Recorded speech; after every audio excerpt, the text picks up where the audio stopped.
Well, I don't know where we're headed with all of this. It's been very extreme. Warren Buffett isn't the only man responsible for his company Berkshire Hathaway generating 20% per year returns for almost 6 decades.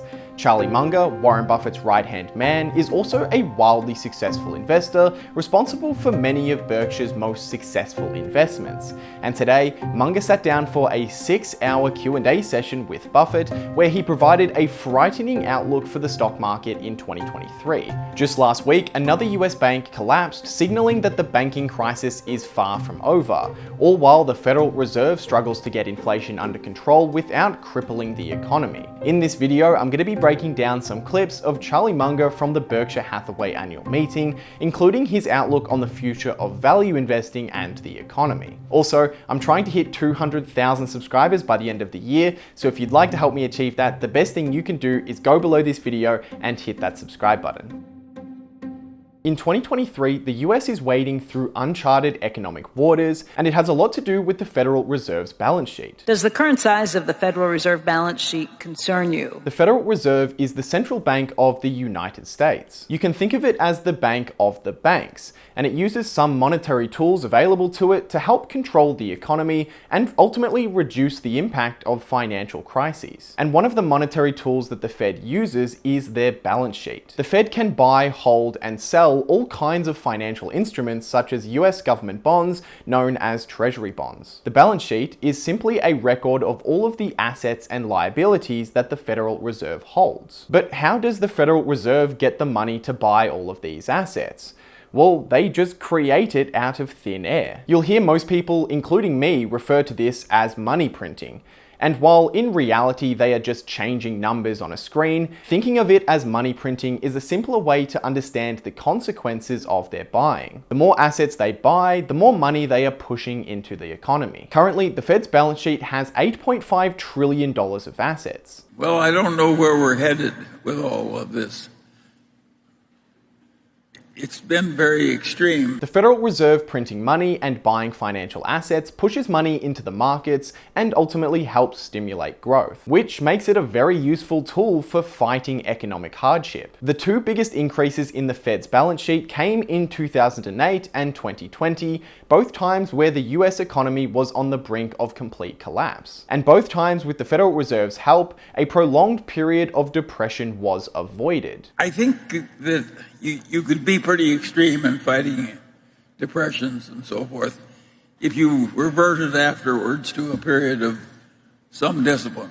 If the Fed keeps printing money and stimulating the economy, eventually it's going to result in inflation. Simply put, if the Fed printed some money and gave every person $1 million, nobody is actually better off. You just have more dollars buying the same amount of goods and services, which means the prices of those goods and services will simply go up. And this has begun to happen in the US, with inflation surging to over 9% in the middle of 2022. And while inflation has cooled since then, it's still running at a dangerous level. Borrowing, printing money and spending it, I think eventually it causes bad trouble. Munger is talking about the US government's tendency to spend more than it receives in tax revenue, and to finance that additional spending by borrowing money. This isn't something that's unique to the United States, but like many countries, politicians are inclined to use the promise of more spending to drive votes and keep their positions of power. And guess who's buying a large chunk of that government debt?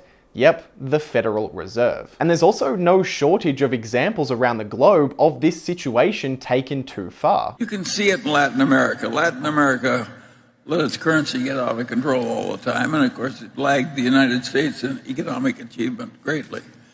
So I think we pay a price if we ever give up our old ways entirely. Most of us have seen the astronomically bad inflation of Venezuela, but this kind of problem happens all the time, all around the world. Argentina has been in an economic crisis since 2018, and while there are nuances to the situation, at its core you have a government who spent and borrowed far too much money, was eventually unable to pay its debts, and resorted to money printing to cover its obligations. And of course, the huge amount of money printing has severely devalued their currency, with inflation surpassing 100% in February of this year. But by far the worst problem is that once a country is in a situation like Argentina, it's incredibly difficult for it to get out of it. And that's because you have a population of people suffering from the cost of living surging, and the government can't provide relief because that only contributes to pushing prices even higher. Yeah, but it's also tough to have a mass of people unemployed. So Munger's warning to the US government is that they cannot continue to spend and borrow. They need to start undoing the stimulus that was used to save the economy from collapsing during the pandemic. Because the alternative is a worsening currency situation like many countries around the world are already facing. Munger, during the 6-hour Q&A session, also gave an alarming prediction for the stock market and investing over the next decade. Just before I share those clips, my buddy Brandon, who I'm currently in the US with, is going to tell you about our Berkshire sponsor, Seeking Alpha. Hamish and Brandon's Berkshire Bonanza 2023 is brought to you by Seeking Alpha.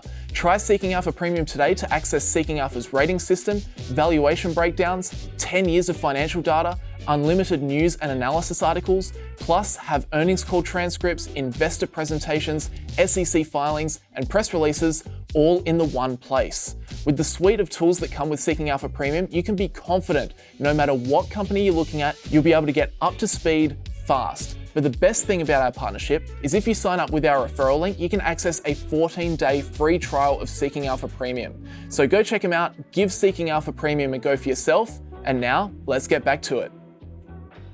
I think value investors are going to have a harder time now that there's so many of them. Munger's view on the future of value investing is that it's gotten significantly more difficult for two reasons. There's so many of them competing for a diminished bunch of opportunities. According to Munger, the number of wealth managers has increased dramatically over the past few decades as the industry continues to attract people looking to make money from the inefficiencies of the stock market. And it's not just professionals in the industry. The development of the internet has opened up the world of trading and investing to a much wider range of people than ever before. So it's a game that is just much more competitive now, and opportunities that might have been missed in the past are quickly found and consumed. But even worse, the total number of opportunities is also diminishing as well. Again, the internet has dramatically increased the available information and data on companies, so mispriced stocks are just much less prominent. So my advice to value investors is to get used to making less. All of this, according to Munger, should result in value investors making smaller returns in the future. After all, the only reason a value investor should expect to outperform the market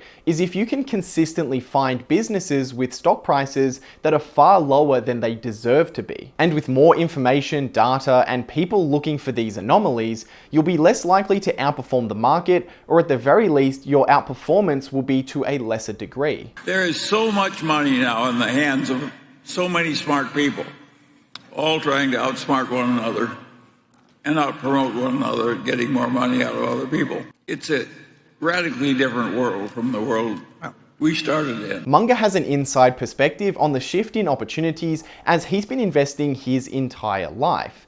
And even for him, one of the greatest investors of all time, the opportunities seem to be less frequent. So we are making less. Yeah, well, but that's because that mostly, I think, is because it's larger. When we were younger, We never thought we could manage $508 billion. Interestingly, the two investment partners don't actually agree on this topic. Warren Buffett believes that their slowdown in performance is due to their size rather than diminishing opportunities. As of the latest quarterly filing, Berkshire Hathaway, Warren and Charlie's investment company, has over $120 billion sitting in cash. That's an enormous amount of money to have to invest, which has made it even more difficult for these great investors to find good places to allocate it. But that's a problem that's unique to Warren and Charlie, and their inability to find good deals is in no way a reflection of the opportunities available to, say, someone with $10,000 or even a couple of $1 million to invest. Charlie has been telling me the same thing the whole time we've known each other. I mean, there's going to be plenty of opportunities. Buffett believes that there will continue to be lots of opportunities to find inefficiencies in the market because of two key reasons. What gives you opportunities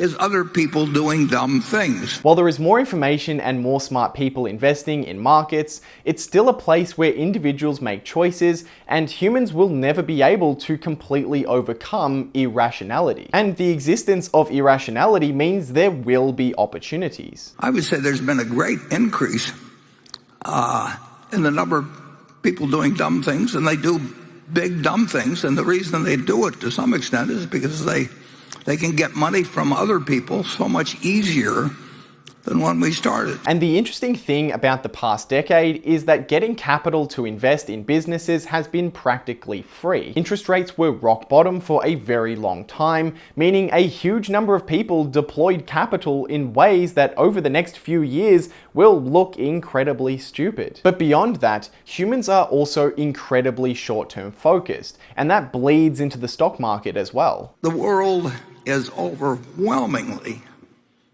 short-term focused.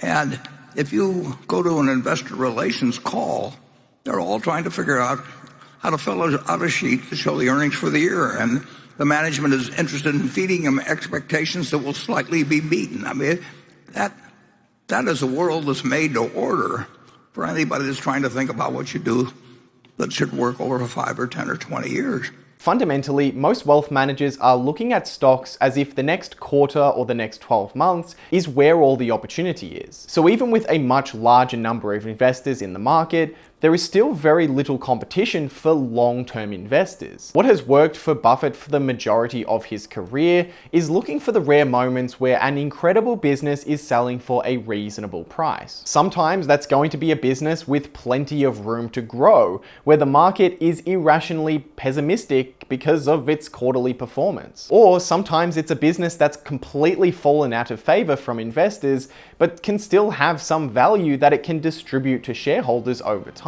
Personally, I'm pretty optimistic about the future of value investing. And while the markets may have a bumpy ride from here, a little bit of uncertainty never made it harder to invest for the person who can remain rational and long-term focused.